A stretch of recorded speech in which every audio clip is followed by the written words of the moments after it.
Good morning, everybody. This is Morning Jim Poetry, and I'm Jim Ransom. I'm reading today from a session which has a somewhat odd name, The Facts of Life, or Sunlight on the Garden. We are bringing together a diverse group of poems. They have some thematic ideas in common, and your job will be to sort those out. The first poem I'll read is by a poet new to me, Padraig O'Tuama, an Irish poet. And I'm always attracted to Irish and Welsh poetry and poets. They have a subtle rhythm to their words which always gets me to bite. So the first one by Padraig O'Tuama is called The Facts of Life. And here it is.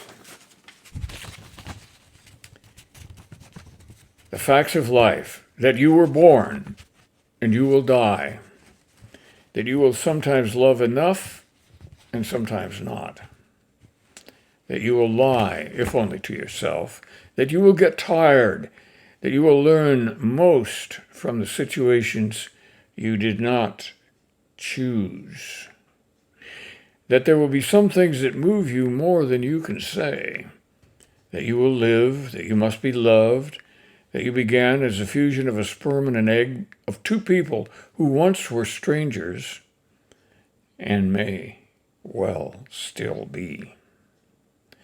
That life isn't fair, that life is sometimes good and sometimes better than good, that life is often not so good, that life is real, that life is, if you can survive it, survive it well, with love and art and meaning given where meaning's scarce, that you will learn to live with regret, that you will learn to live with respect, that the structures that construct you may not be permanently constraining, that you will probably be okay, that you must accept change before you die, but you will die anyway, so you might as well live, and you might as well love. You might as well love. You might as well love.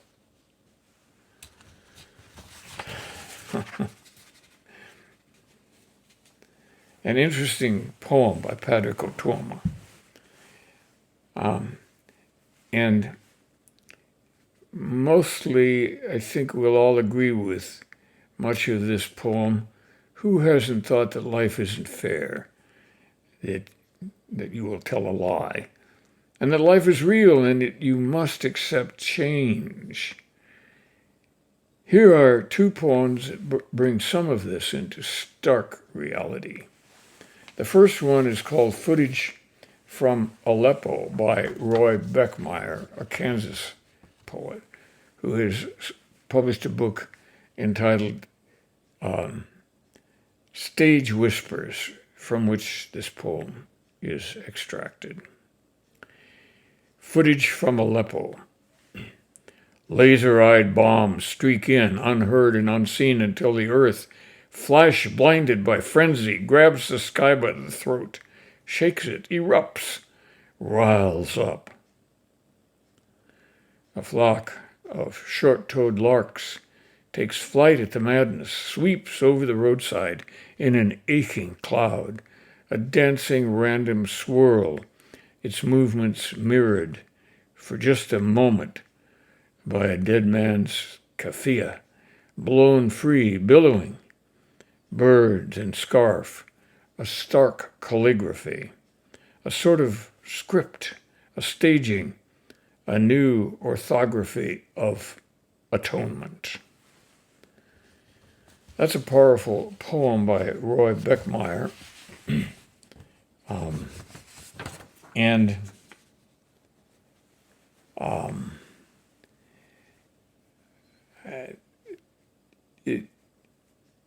And then there's this one more poem I want to read, which is an even more immediate and poignant outline of our wicked world, but it's still a fact of life.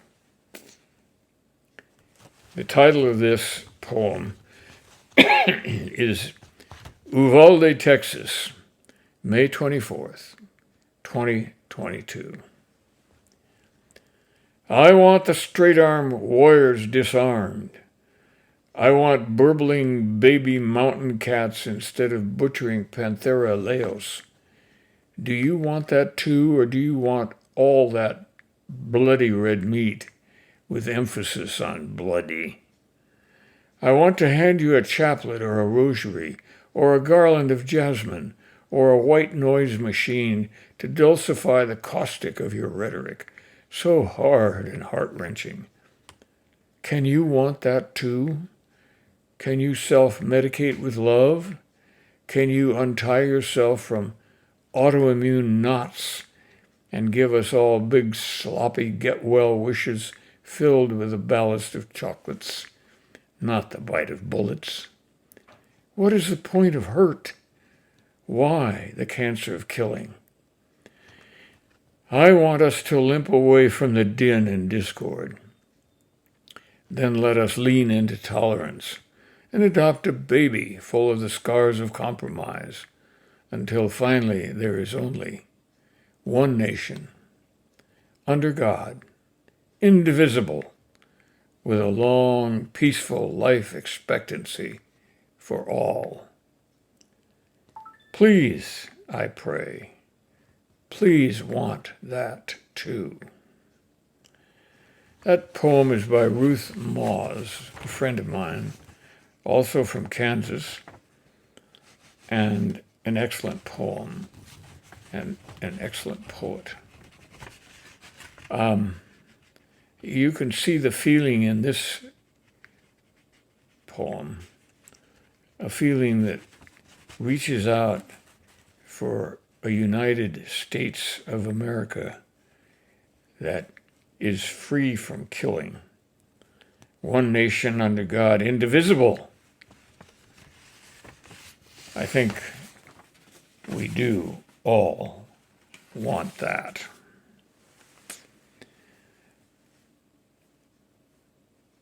They both of these last two poems have the message from the facts of life, don't they? Life is real. Life isn't fair. And we all must die. Hopefully not in terror and horror and sudden death, unwanted and unexpected. No, we don't want that. But let's move beyond the downbeats we've had here this morning and on to the next poem. It is a poem by Louis MacNeice, and it is one of the best crafted, subtle, and most complete expressions of the facts of life that I've ever heard. It's called The Sunlight on the Garden. I'll read it and then I'll have more to say about it after we finish it. The sunlight on the garden hardens and grows cold. We cannot cage the minute within its nets of gold. When all is told, we cannot beg for pardon. Our freedom as freelances advances towards its end. The earth compels.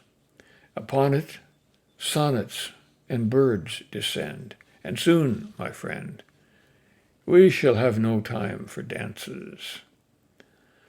The sky was good for flying, defying the church bells and every evil iron siren and what it tells. The earth compels. We are dying, Egypt, dying, and not expecting pardon. Hardened in heart anew, but glad to have sat under thunder and rain with you. And grateful, too, for sunlight on the garden. It is said that MacNeice wrote this poem as he sorrowed over his wife, who left him after 7 years of marriage. Please note the subtle but also complicated rhyme scheme of this poem. It is made up of 4 6-line stanzas. And the first line and the last line of each stanza rhymes. And then there's one rhyme, one line that does not contain a rhyme, and then the others rhyme with each other. Let me go through one of these again, and you'll see what I mean. The sunlight in the garden hardens and grows cold. We cannot cage the minute. That's the line that has no rhyme. We cannot cage the minute within its nets of gold. When all is told, we cannot beg for pardon. Note that garden, the first line, and pardon, the last line, rhyme. And then cold, gold, and told rhyme. And the interlude line, the third line, is not a rhyming line.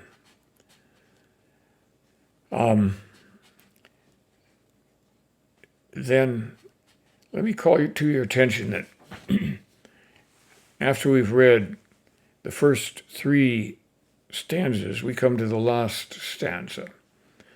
And it reads, "And not expecting pardon, hardened in heart anew, but glad to have sat under thunder and rain with you, and grateful too for sunlight on the garden." Notice that the first line of the first stanza is sunlight on the garden. It's now become the last line of the poem. And the last line of the first stanza, which rhymes with pardon, which is the word pardon, is now the first line of the last stanza. And not expecting pardon, hardened in heart anew, but glad to have sat under thunder and rain with you, and grateful too for sunlight on the garden. I would have to say that Sunlight on the Garden is probably one of the best poems of the 20th century. It is compact. It is rhyming, but not in your face and not simplistically rhyming. And it has a message, which is an upbeat message. I think about the facts of life and how we have to be grateful for the good facts. Grateful, too, for sunlight on the garden. I think that the last 3 poems illustrate most of the moods that we experience as we face the facts of life. I hope you have enjoyed our interlude together today. There is really no end to poetry. It started when the human presence appeared in the world, and poetry will go on to the end. And that's encouraging, I think. Now, as members of the human race and people who experience the facts of life, let's wish each other a good week to come and hope for many more. Bye now.